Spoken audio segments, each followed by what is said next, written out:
नमस्कार बच्चों, आज हम सीखेंगे बीज का अंकुरण यानी एक छोटा सा बीज कैसे धीरे धीरे एक पौधे में बदल जाता है। तो चलिए शुरू करते हैं एक मजेदार और ज्ञान भरी यात्रा बीज से अंकुर तक। अब आपके पहला सवाल है, यदि बीजों को मिट्टी में दबाया नहीं जाता तो क्या होगा? तो अब आपको इसका सही जवाब देना है कि अगर बीज को मिट्टी में नहीं दबाया जाए तो उसे नमी और अंधेरा नहीं मिलेगा और वो अंकुरित नहीं हो पाएगा। अब दूसरा सवाल है कि क्या भुने हुए चने अंकुरित हो सकते हैं? क्यों नहीं? भुने हुए चने कभी अंकुरित नहीं होते, क्योंकि जब हम चने को भूनते हैं तो उसमें छिपा जीवन मर जाता है। अब उसमें से अंकुर कैसे निकलेगा? अब अपने प्रयोग करो और देखो वाले क्वेश्चन करेंगे। बीज का अंकुरण कैसे होता है? तो अब हम एक प्रयोग करते हैं। भीगे हुए चने को कुछ दिनों के लिए एक गीले कपड़े में रखो। थोड़े समय बाद तुम देखोगे बीज से एक सफेद रेशा निकल रहा है। बिल्कुल सही, यही है अंकुरण की शुरुआत। अब समझो क्या सीखा। हमने देखा और सीखा कि बीज को अंकुरित होने के लिए चाहिए पानी, हवा और सही तापमान। जब बीज अंकुरित होता है तो उसमें से जड़ और तना निकलते हैं। यही छोटा अंकुर आगे चलकर एक पूरा पौधा बन जाता है। अब आगे देखते हैं। तो आपका पहला सवाल है, यदि किसी पौधे की जड़ें काट दी जाएं तो क्या होगा? सोचो, अगर किसी पौधे की जड़ें ही काट दी जाएं क्या होगा? सही जवाब होगा इसका कि पौधा मर जाएगा, क्योंकि जड़ें मिट्टी से पानी और पोषक तत्वों को सोखती हैं। बिना जड़ों के पौधा जी नहीं सकता। दूसरा सवाल, मरुस्थल में खजूर और कैक्टस जैसे पौधे कम पानी में कैसे रहते हैं? बहुत बढ़िया सवाल। इन पौधों की जड़ें बहुत गहराई तक जाती हैं, जहां से वे पानी खींच लाते हैं। इनकी पत्तियां छोटी और मोटी होती हैं, जिससे पानी की बहुत कम हानि होती है। यही कारण है कि ये रेगिस्तान में भी जिंदा रहते हैं। तीसरा सवाल, क्या सभी पेड़ पौधों की जड़ें एक जैसी होती हैं? नहीं, सभी की जड़ें एक जैसी नहीं होती। कुछ पौधों की जड़ें लंबी और मोटी होती हैं, जिन्हें कहते हैं मुख्य जड़, टैप रूट। कुछ की जड़ें पतली और जाल जैसी होती हैं, जिन्हें कहते हैं रेशेदार जड़ें, फाइब्रस रूट्स। अब बात करते हैं एक अवलोकन गतिविधि की। आपने एक पौधा लगाया और उसमें ये बदलाव देखे। प्रश्न 1, पत्तियां कितनी बड़ी हुई हैं?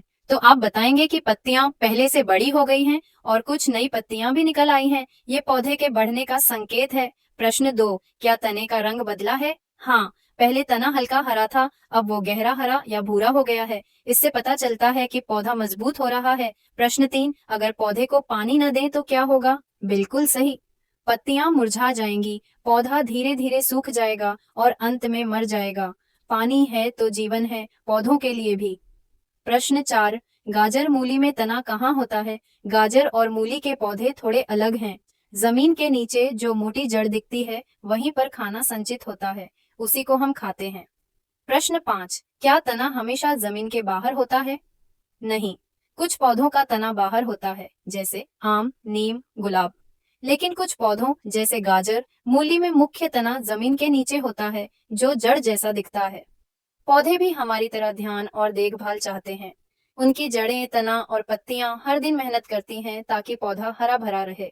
तो चलिए हम भी पेड़ पौधों का ख्याल रखें और हर साल कम से कम एक पौधा जरूर लगाएं। क्या आपने कभी सोचा है कि फूलों से फल कैसे बनते हैं या बीज एक जगह से दूसरी जगह कैसे पहुंचते हैं? आज हम जानेंगे बीज, फल, परागण और उनके फैलाव की एक रोचक कहानी। तो चलो शुरू करते हैं। प्रश्न 1, पौधे ने क्यों कहा कि परागण के बिना मेरा जीवन असफल हो जाएगा? बिल्कुल सही सोचा तुमने। परागण यानी फूल से पराग कणों का एक फूल से दूसरे फूल तक पहुंचना। अगर परागण नहीं होगा तो न फल बनेंगे न बीज, और अगर बीज नहीं बने तो नए पौधे कैसे उगेंगे? इसलिए पौधा कहता है, परागण नहीं तो मेरा जीवन अधूरा है। प्रश्न 2, अगर कीट और जीव फूलों की तरफ आकर्षित न हो तो क्या होगा? वाह, एकदम वैज्ञानिक सवाल। अगर तितलियां, मधुमक्खियां और भौरे फूलों पर न आए तो परागण नहीं होगा, फल नहीं बनेंगे और हमें फल, बीज और पौधे नहीं मिलेंगे। इसका असर हमारी भोजन श्रृंखला पर भी पड़ेगा। तालिका के उत्तर में चलिए कुछ उदाहरण भी देखें। कौन से पौधा पर कौन से जीव आए और क्या कर रहे हैं? जैसे गुलाब का पौधा, इस पर मधुमक्खी और तितली आई और वो फूलों से रस, पराग, मधु ले रहे थे। अब हम बीजों से जुड़ी चर्चा करेंगे। प्रश्न 1, बीज फल के अंदर क्यों होते हैं? क्योंकि फल बीजों को सुरक्षा देता है और मिट्टी में गिरने पर उन्हें अंकुरित होने में मदद करता है। प्रश्न 2, क्या सभी बीज फल जैसे होते हैं? नहीं, कुछ फल बिना बीज के होते हैं, जैसे केला कुछ बीज फल के बाहर दिखते हैं, जैसे मूंगफली, मक्का।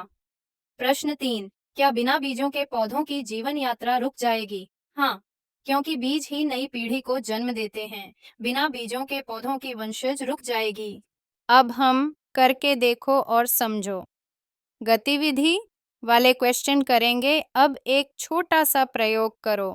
4 फल लो, आम, टमाटर, संतरा और तरबूज। अब देखो इनमें कितने बीज हैं। अब आपको इसमें कॉलम बनाने हैं। एक में फल का नाम, एक में बीजों की संख्या और एक में सबसे बड़ा बीज, सबसे छोटा बीज लिखना है।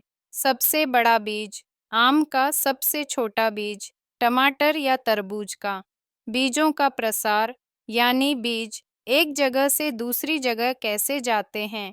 बीज उड़ते हैं, बहते हैं या जानवरों के साथ सफर करते हैं। चलो जानते हैं कैसे। हवा से बीज उड़ते हैं, जैसे आक, रुई, सिंहपर्णी।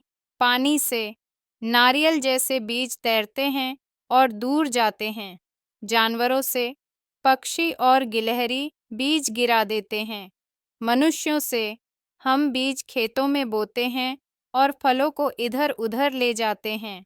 अब हम देखेंगे हवा के माध्यम से बीजों का प्रसार वाले पेड़ पौधे और जानवरों के माध्यम से बीजों का प्रसार वाले पेड़ पौधे। अब आपको अलग अलग तरह के बीज और उनके प्रसार का तरीका वाले क्वेश्चन में यह करना है और चर्चा के प्रश्नों के उत्तर में आपको यह लिखना है।